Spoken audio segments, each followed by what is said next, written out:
Hello and welcome to a Smurd P video, and today we're looking at Transformers Legacy United Commander Class Magmatron from Beast Wars Universe, in particular what's known as, I think, Beast Wars 2, the Japanese run, which I won't lie to you, I've never watched. Big Beast Wars fan, but I've never watched. I know there was a comic where I think this character came up, and it was a figure that I wanted for many years. I really did want it, so I'm actually quite happy that this is happening, but I'm also very happy that this is happening for people that are really big fans of this series, because I think before it wouldn't have happened, it looks like Shockwave, to be fair. So this is going to be a difficult part. In fact, let me just take my thing off. I'm sorry. So we got this nice little side here, which looks stunning.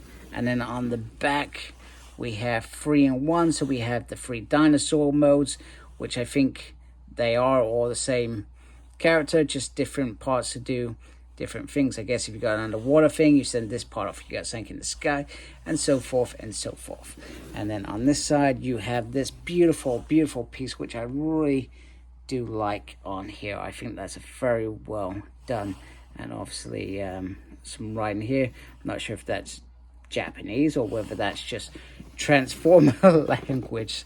So let's get Magmatron out of the box. I'm not sure how he's going to look, so it'll be very interesting how he looks coming out. Okay, so here are the beast modes of Magmatron, and they are very simply called Landsaurus, Seasaurus, Skysaurus. It almost sounds balmy when I say that out loud, but these are very nice. So I'm almost doing my review in reverse, so the figure comes almost complete in the box, but I thought it better to do it this way because this is how I would have built up to it. And I almost expected to open that packaging and find them like this. So I'm going to do this stage, then they combine in this mode, which, if I remember right, is quite weird. And then obviously as Magmatron at the end, which is the ultimate goal and the best thing of this whole figure. So I think they do look very good. They do have some articulation with their little hands, etc. I feel like this is some sort of T-Rex. It looks like a T-Rex. I could be completely wrong. It may not be a T-Rex. I think it combines very well to cover a lot of pieces. There are some holes in there, but that may just be how I've transformed it back. I mean, if you move this leg, then you start seeing all the problems there. And in fact, I think I've made some problems just by moving that, etc. But there is nice oh my goodness, I have made a mess of that. Oh no, it's all gone wrong now. Anyway, let's just move Landsaurus out of the way. So Landsaurus is the big piece and the main lower part of the body. Seasaurus, which is probably quite an interesting transformation from what it becomes. Probably more complicated than I was actually expecting. So you get this nice sort of articulated neck, which is very cool. Moves around, so you got lots of movement there, which I think is fantastic because you can have him doing lots of things there. I don't know what sort of dinosaur creature he's actually based off, if there is one that was actually like this in prehistoric times. I'm not entirely sure. It feels like sort of like a turtle a bit as well, with these fins certainly feel like turtles pieces. I love the fact that you can move these around in there. Some nice movement going on there, etc. And then you've just got this big huge body there. What does that mean? Maybe that's nothing. Oh, that's the gimmick for the shield. So when this transforms, so part of this becomes the back part and connects to the front, and you will obviously see all that when we get to the end of this video. Bear in mind, I'm doing this in reverse, so I've already done that part of the video. And then the other half becomes a shield, which is great. So yeah, very interesting. And another part of this becomes the arms, and as well as the backpack. I forgot to say that piece as well. And then this bit sort of just slots in it, so you got the head in here as well. Some swords But, you know, I mean, there's lots of pins in here, which does make it look a bit ugly, but I think that looks great. Just look at that. That is the perfect bird of prey that you want to see. Nice little mouth opening. And I tell you what, if they can use this mold and make some sort of pterosaur, I would love it. I know they've made a pterosaur already, but, you know, let's be honest. This is quite an effective bird. It's quite a reasonable size as well. So, which is very, very cool. So, without ado, I'm going to transform them into the weirdest art mode I have ever, weirdest combination I have ever witnessed, etc. But I think they look very, very cool together. I do like all three of them quite a lot. And then I guess the thing is they've got like a hybrid mind. So they're all thinking the same thing, just in separate parts of their body. So it's great that Magmatron has a scope where it could be in the air, it could be in the sea, it can be on land. It can do all these things in this art mode and then combine to make a terrifying monstrosity of a leader. Okay, so as mentioned before, this is the weirdest transformation I think ever, period. I don't think I've ever seen anything weirder than this. But hey, look, it works. It happened in the show. I'm glad that they have tried to represent this with these figures. And I think it looks all right. Let's be honest. I think it looks cool. You know, who doesn't like you know, I'm not going to say what I was going to say. It would have sounded a bit bizarre. I'm not going to say it, right? Anyway, looks cool. You got, you know, they made the most of trying to make two legs. I think it's quite stable as well, which I think is very cool. And then you've just got Flightosaurus just laying on the top, relaxing, getting a suntan while these two do all the work, etc. But I love the fact that you get the monster head here as well. I mean, you could, in theory, if you wanted to, just have him just, you know, just chilling up like that, etc.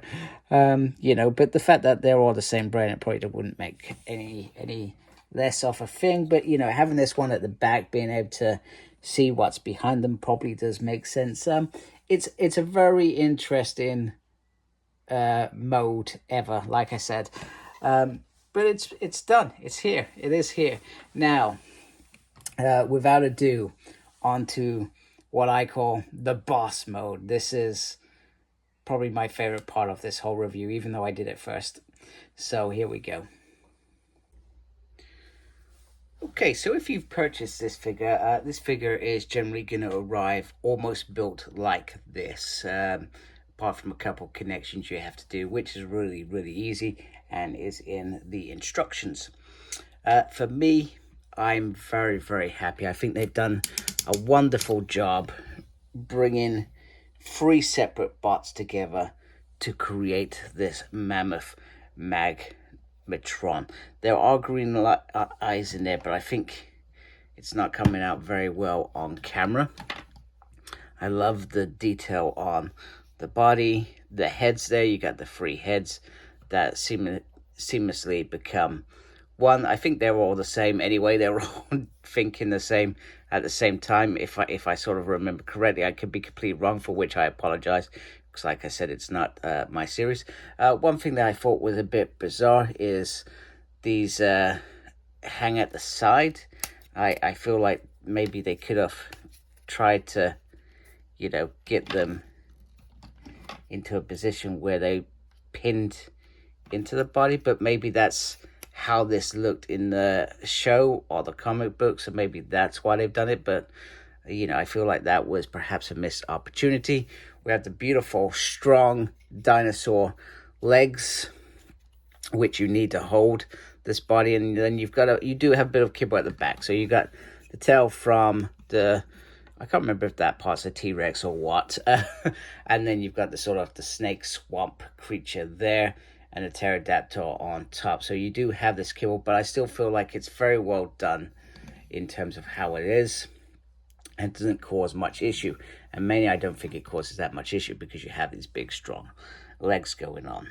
The detail is obviously phenomenal. I love the fact that you have the heads. Can you do that way? Yeah, you mean you can have these talk, Perhaps maybe that's a bit weird, and I don't know what I'm talking about.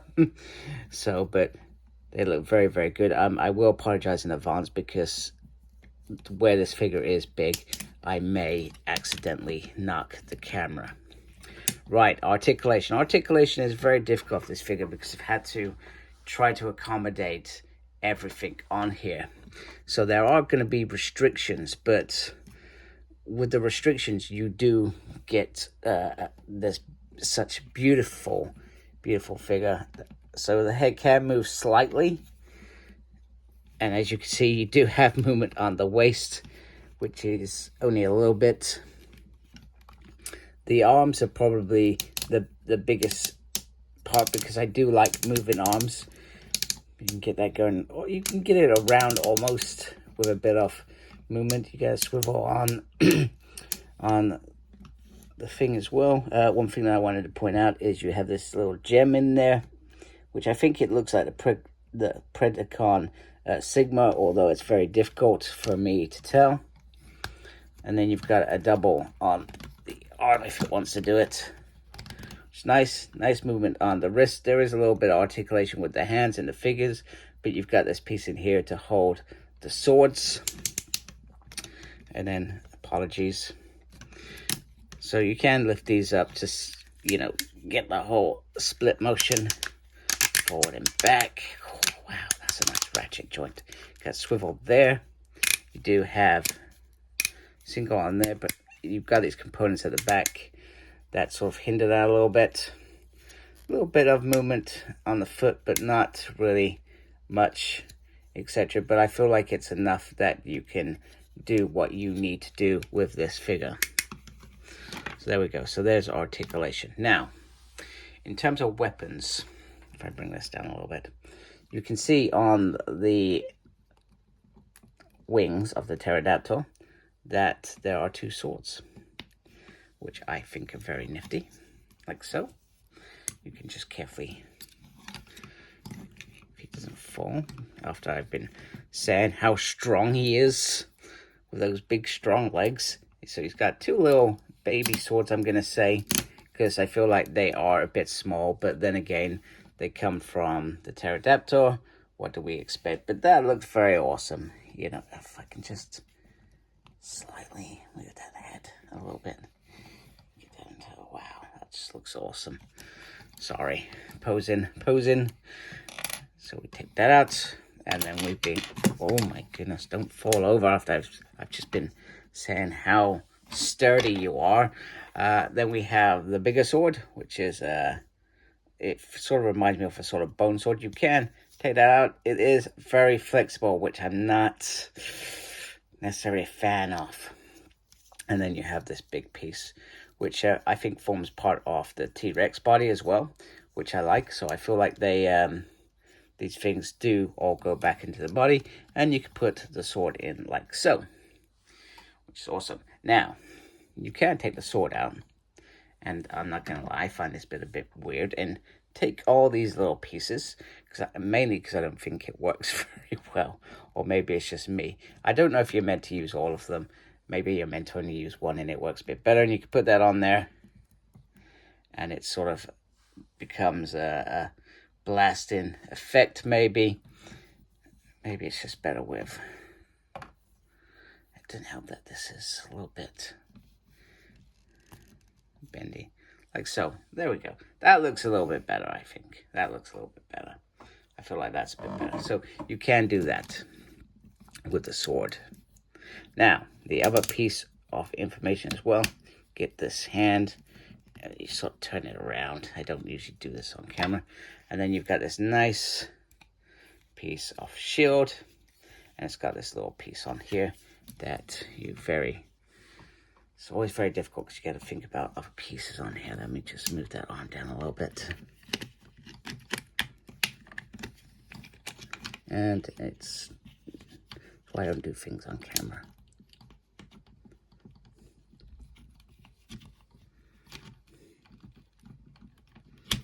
Oh my goodness, I'm so sorry. No idea what I'm doing. There we go. You can get that on there. Now that does look awesome. I think that's great. I think this is a great figure. for a Commander. I think they've done an incredible job delivering what people, I feel, would want with this figure, especially those that are Beast War 2 fans. I feel like those fans are finally receiving figures that they should be receiving as well, because it's part of the Transformer universe, a big part, and I think people like these.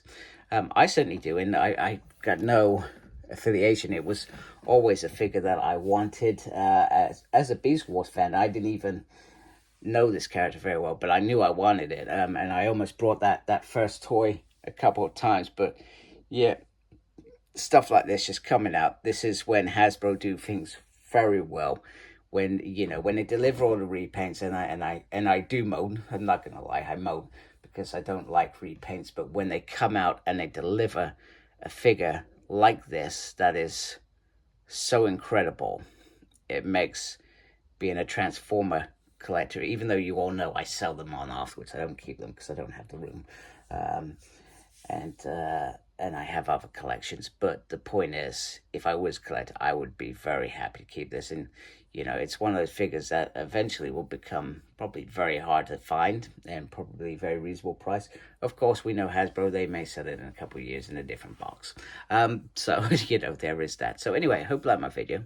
If you do, please support my channel by subscribing. Thank you for taking the time to watch. Thank you to everybody that is subscribed to my channel. And as always, embrace the geekiness. Take care. Goodbye.